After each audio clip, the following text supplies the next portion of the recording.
tal-ajruplan tal-Egypt Sewa. minn Greċja suppost sejr lejn l-Eġittu.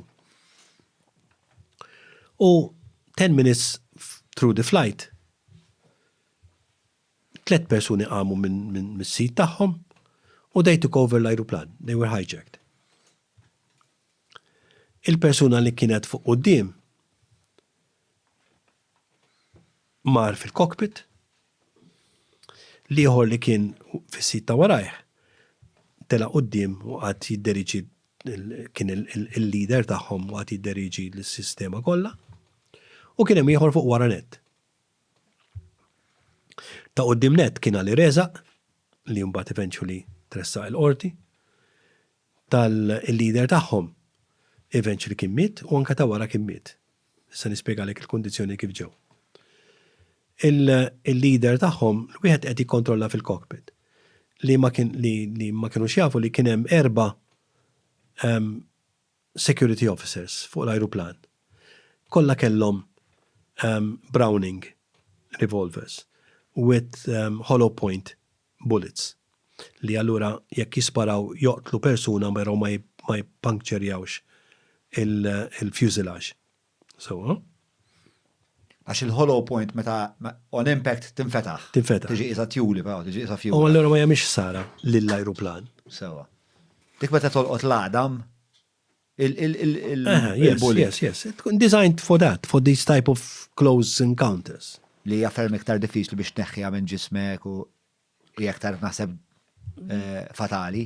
Mux għal, it's not a question ta' fatalità bħalissa, tinni minuta ċans. Da, il-security guards kolla, law l-4, li kienem fil-cockpit kellu l-4 ġo bagalja. Ġo attache case. Li allura ma setax ġippikja qoddim il-hijacker. Il-steward ta' parsi steward li kien fuq qoddim kellu l-bagalja ħdejn il-dak, job again, attache case oħra ħdejn l-area fuq l-qoddim tal-ajruplan fejn kun hemm l-ikel, fejn jagħmlu l-tel, misħun, etc. Kien hemm security guard ieħor li kien passiġġier malli dikjaraw li hemm hijack. Guess where il-pistola tiegħu ġo Jersey tefaħħa fl-artu ta' il-qoddim. Għada xejn ta' 4 security guards incapacitated mal-ewwel. U kien hemm ieħor insit 9D li żamm il-pistola quddiemu fis-sit fil-but ta' wara tas-sit li għallu reġi s-sit ta' quddiemu. Żamm il-pistola hemmhekk. Dana bdew jiġbor il-passaport, imbagħad beda jaqbad in-nies u jpoġġihom, ibiddilhom il-pożizzjoni tas-sit. Poġġa l-Iżraeljani fuq quddiem, lill-Amerikani fis-sit ta' wara, lill-Franċiż fis-sit ta' wara u l-Kanadisa fis-sit ta' wara, Kanadisa u Awstraljana. Wara li għamil dal-proċess, beda jgħidilhom wieħed biex jiffriskjawhom, jeżaminawhom. U beda jeżaminawhom u jerġa' jpoġġihom posthom. Beda jkompli mbagħad fuq l-oħrajn u kien hemm dal-Eġizzjan, security guard, kellu l-pistola qudiemu. Da malli joħroġ minn hemmhekk ħajindunaw li kien security guard u kien ħajqalaħħa. Da ħareġ il-pistola. Spara lil-hijacker ta' qudiem u qatlu. Indi tam l-oħrajn ħarġu mill-cockpit u bdew u minn wara u bdew jisparaw fuq. Lil-security guard laqtuh f'daru. Fortunatament il-pistola li kellu l-hijacker ta' qudiem kienet difettuża u ma qatlitux. Daħlet il-balla ġo daru ma baqgħet embedded ma kien saħħa. In the process dak il-ħin kien hemm barax ta' 7 tiri minn wara, ta' 6 tiri minn wara għal fuq quddiem. Barax ta' 6 tiri oħra minn quddiem lura, sewwa, u il-shot tal-security guard, jew shots tas-security guard ġo dan il-persuna l-hijacker li miet. in the process, peress li kienu l-hijackers, mux il-security guards, l-hijackers kellhom revolvers rather mill pistoli. Il-bullets, 2 minnhom, ippuncċerjaw il-fuselage. U allura l-ajruplan beda jiddikompressa. Niżlu il-masks għan-nies. U il-pilot, he radioed in diversi l-ewwel ipprova jmur Sigonella u ma ħallewx. Mbagħad hi radio din Malta. Għall-ewwel qalulu le. Għallhom listen, jiena għandi decompression tal-ajruplan, ovvjament my fuel jaħli ħafna iżjed fuel l-ajruplan meta jkun at 10,000 feet milli at 35,000 feet. U allura għallhom ma nħaqx nasal mmur post ieħor. Jew dan jew I have to ditch the plane. U għall-ewwel tfew l-airport għaw Malta, tfew l-airport lights. Mbagħad for Tar-runway ġifieri? Tar-runway. Tfew l-airport lights. Hekk jagħmlu, every pajjiż jagħmel hekk, meta ma jħallix ma jridx iħallu ajruplan jidħol. Però mbagħad xinqallhom isma' dana nkella ħajkolli niddiċċja l-ajruplan. For humanitarian reasons ħallew jinżel. U ħallew jinżel u ddirġew jinżel Park 4. Li hija bħallum hemm Park 4 hemm l-erja fejn hemm il-Lufthansa Teknik. Hemmhekk. U niżel l-ajruplan hemmhekk, tella in the meantime crisis management sieħ, il-Prim Ministru mar l-airport, mar fit-tower. Min kien Prim Ministru dak iż-żmien? Kien dak iż-żmien Mifsud Kalmen u Mifsud Bonnici. Mar fit-tower, u mar l-Orisant, u marru diversi ministri oħra kollha fit-tower, u l-arħaġa li setgħu jagħmlu. Spiega l-fej l-arħaġa li setgħu jagħmlu bħala negotiation tactic inti qed. Eżatt. Jiena kont f'kombinazzjoni ftit ġimgħat qabel kienna ntażilna tim ta' xi 20 pulizija, armata u aħna mill-forensika. Biex nattendu ġew l-Amerikani tawna kors kbir ħafna fuq hijack negotiations. U one of the principal items li għandek li jgħidulek u tallimna li il-negotiator irrid jinnegozja mal-hijacker. U jinnegozja mal-autoritajiet. Allura, like that, he's gaining time. Jekk inti għandek il-negozjatur u għal-Prim Ministru, il-nifsu, il-hijacker ħajstenna l-answer straight away, iva jew le. Mux il-Prim Ministru għandu l-autorità. Għax għandu l-autorità jgħidilek. Għax ma jistajdu jgħid, zom taħ mur nistansil ta' fuq. Għax memħat fuq. Għax memħat fuq. So it's the worst thing that you could do. U dik kienet is-sitwazzjoni hawn. Kalmenu kellu training f'negotiations u dak it-tip. No. Kien hemm min prova jipperswadih biex ma jbjaqbux dak il-majt. Xi ma kontx fit-tower. Sewa. Sewa. Ġifieri inti f'dal punt għadek m'intix qiegħed fuq ix-xena. Fuq ix-xena malli kien hemm l-ajruplan informa l-tower u tower informa l-pulizija li kien nieżel Malta. Id-depo immedjatament ikkontattjaw lili u l-tim tiegħi biex inkunu stand-by. Dawn in-nies li għat li inti li ċemplu l-kom qabel ma jsir. Meta jsir delit. Kombinazzjoni dakinhar kollha li kemm aħna konna it-teach ta' wieħed minn nistana stess, wieħed minn sħabna. Konna The Palms, St. Julius. Kem bedda jiddajda. U xi 3 snin bis-sala bukjati bil-catering u da isma' ħajkollna mmor. U kollha nitilqu kollha tlaqna ħlifu u biss wasn't eżentat milli dana, milli jiġi. Aħna tlaqna niġru, morna d-depo, ġibna l-kits tagħna kollha lesti, available waiting għal jiġri. Id-depo mortu mhux ħalluqa. Le, għall-ewwel id-depo morna biex inġibu l-affarijiet, maħna konna tiġ. Ma kenniex l-equipment, ma nħodux maħna. Mintonx Batman speċa. U dana, in the meantime nizel l-ajruplan, għalunna li dana ma li nizel ħalla tella tabib. Għaxrit tabib biex eżamina l-sieħbu l-hijacker biex jarekux ħajja u mejjet. U tabib għallu le ta' mejjet. Umbat għallu ħan eżamina l-Sky Marshal. U l-ħalli għallu ħan eżamina. U dan għallu, qed imut l-aħħar għallu ħanniżlu wkoll u niżlu mill-ajruplan.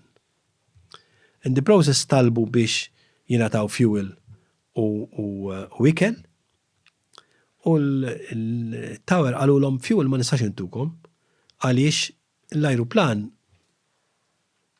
kellu toqob fil-fuselage ma jistax jerġa' jitla'. In the meantime, it-tabib persuada li hijacker li iħalli xi nisa joħorġu mill-ajruplan u l-ewwel ma ħarġu kien hemm truppa ta' Eġizzjani, kienu dancers, kien hemm truppa ta' Filipinos, nisa, b'kollox 32 of them, u ħallewhom jinżlu. In exchange for food.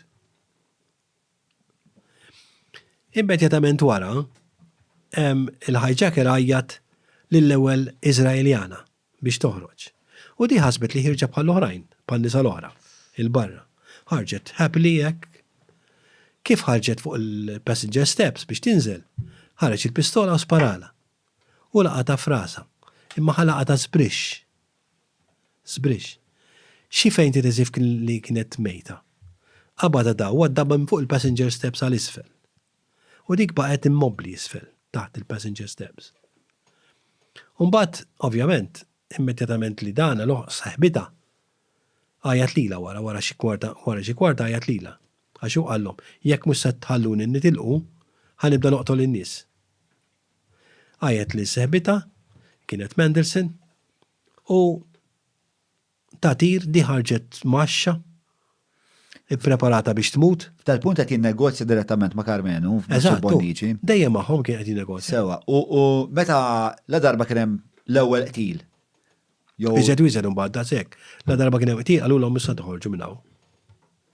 Lanqatel Malta, the investigation has to continue here. Dak li żball li għamel il-hijacker li qatel. Kieku ma qatilx kien forsi b'xi mod jinnegozjaw, ma la qatel ma jistax, there's no way. Safrattant fil-pija ta' Malta x'qed jiġri? Speċa kulħadd niżel ħallu biex jara x'qed jiġri. Dak il-ħin il-ġurnalisti biss naħseb jiena kienu dak il-ħin bil-lejl, qed nitkellmu bil-lejl. U mbagħad filgħodu l-airport kien cordoned off, ma tistax tersaq wisq qrib. Fil-fatt filgħodu kien hemm il-ġurnalisti tal-Orizzont minn għalija u kienu qed jieħdu b'xi kamera qawwija li tersaq qrib ħafna l-ajruplan, ma kienu l-bot ħafna, kienu xi 1 or 2 kilometers il-bot. U xorta ġabu ritratti fil-gazzetta tal-hijacker qed joħroġ mill-ajruplan fl-10 ta' filgħodu. Ħareġ lill-aħħar Amerikana li kien hemm, li kienet ninkfluk, u spara la frasa. U din waqgħet mill-ajruplan, baqgħet hemm mill-10 ta' filgħodu sa xi sija ta' wara f'sinar. Mnalla kien ġurnata kiesħa ħafna x'kienet tmut.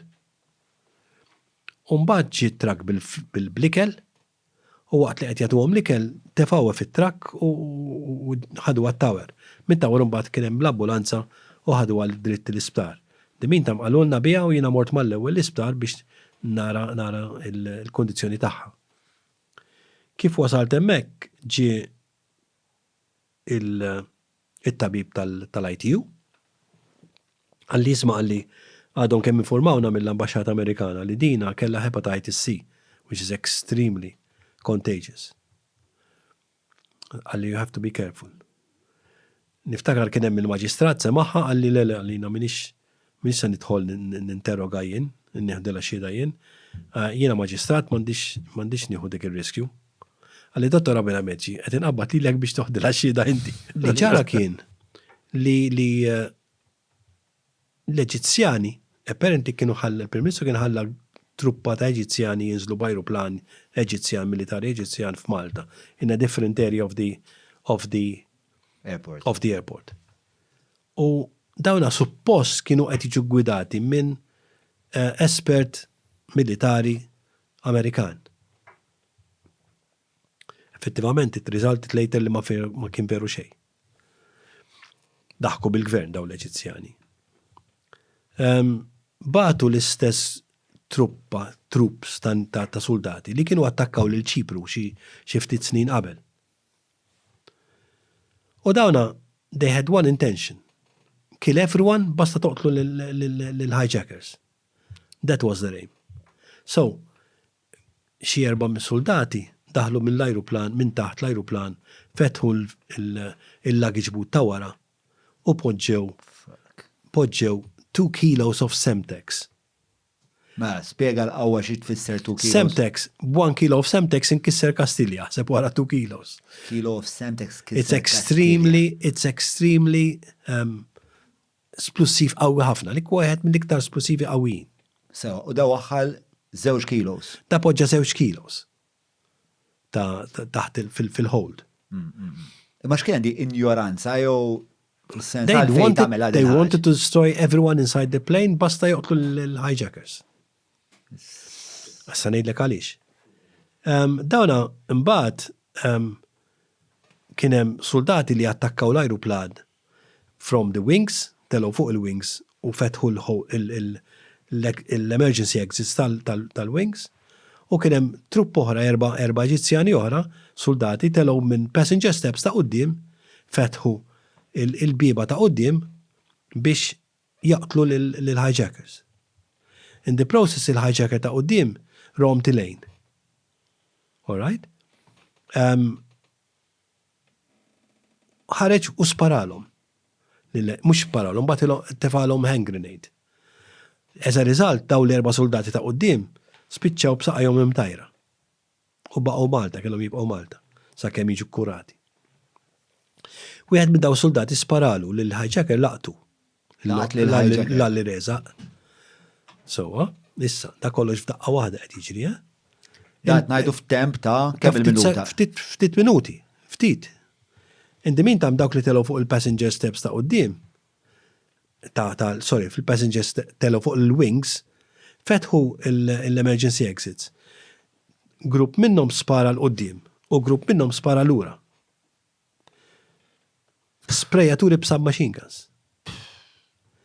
Fuq in-naħta wara, exactly wara t-tieqa, kien hemm il-Palestinjani li ħallihom hemm kienu xi 8 jew 9 Palestinjani nisa bit-tfal tagħhom. Kważi qatilhom kollha. Is-seats kienu punctured, għamilt tracing tad-direzzjoni tal-bullets. Kull balla li kien hemm li ġi sparata fuq dak l-ajruplan, it-tracjajta. U d-direzzjoni. Again b'dawn it-tapes, kien hemm 92 shots inside the aircraft. U għamiltolhom it-tapes, bħalma għamilt it-tape tal-blood grouping, dak il-każ l-ewwel wieħed li kelli, tal-karozza li qatel l-mara, għamilt tapings ukoll b'dan il-każ biex ngħaddi minn sita li ieħor to trace l-spray minn fej għadda. Minn fej beda u fej spiċċa. Kemm il-qudiem u kemm lura. Għara sib xi ritratt ta' dat taping kif ikun, ħalli nkun nistgħu ntallaw ritratt ħalli nies ikollhom naqra kont ħadd parti f'programm Evidenza u jidher daw it-taping. Provajt infittex link ta' Evidenza ma ħabewa sew l-Evidenza. Imma nixtieq nara aħna, għax sibt 4 stampi u hekk tiegħu, imma jekk insibu taping in ġenerali ħalli min qed jisma' jkollu idea naqa' viżiva. Mela, sewa, sparaw 2 u design bullet, telqet hand grenade. In the meantime, sparaw splodew l-esplosiv. Sewa. Da, immedjatament sar fireball, tella mal-fuselage ta' fuq, l-overhead tal-cabinets li kunem fuq il-passeġġieri kienu tal-plastik, kollha ħadu n-nar, għax in-nar mexa l-qoddim, kien ħafna rieħ ta' kienar, ħafna rieħ. Allura rieħ if-hand il-fire. U within seconds kważi, ħafna minn nies fgaw.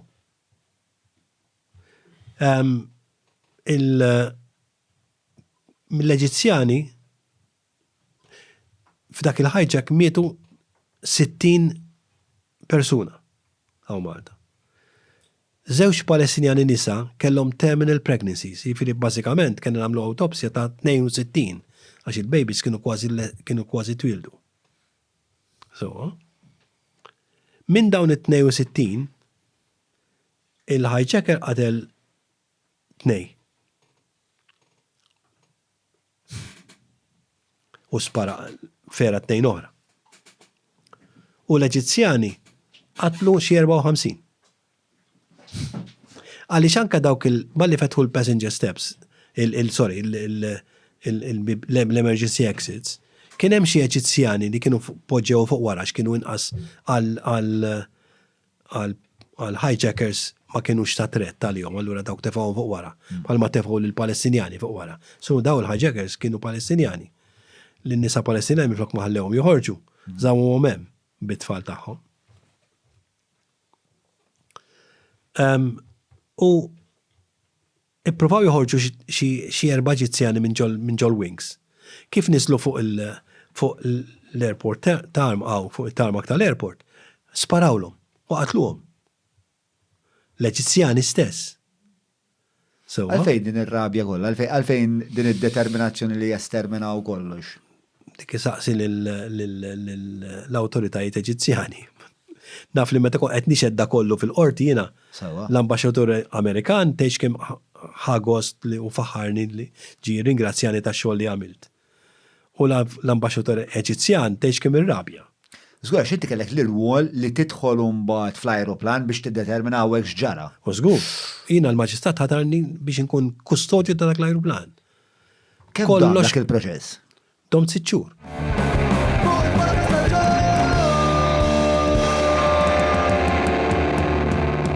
Mela tlaqna?